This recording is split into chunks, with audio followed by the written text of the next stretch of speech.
Doctor Abdus Sobhan গোলাপ একজন মুক্তিযোদ্ধা, সাবেক সাংসদ। আপনারা জানেন তিনি বাংলাদেশ আওয়ামী লীগের প্রচার সম্পাদক এবং তিনি দীর্ঘদিন আওয়ামী লীগের দপ্তর সম্পাদক ছিলেন।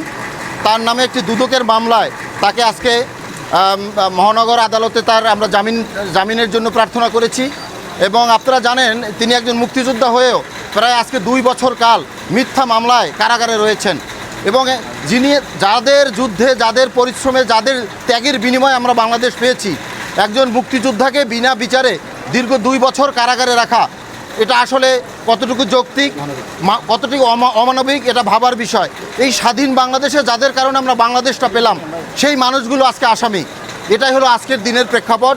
তো আমরা প্রত্যাশা করি এই নির্বাচিত সরকারের কাছে যে ইউনূস সরকারের আমলে যত এই মিথ্যা মামলাগুলো রয়েছে, সমস্ত মামলাগুলোকে তারা যথাযথভাবে আইনি প্রক্রিয়ায় এবং তাদেরকে একটি সুষ্ঠু সমাধান দেওয়া, যারা নিরপরাধ ব্যক্তিগুলোকে যেন তাদেরকে জামিন দেওয়া হয়।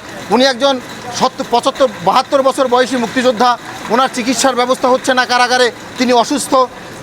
তারা যেন সুচিকিৎসা পায়, তারা যেন আইনি সহযোগিতা পায়, তারা যেন আইনের কাছে তার ন্যায্য বিচারটুকু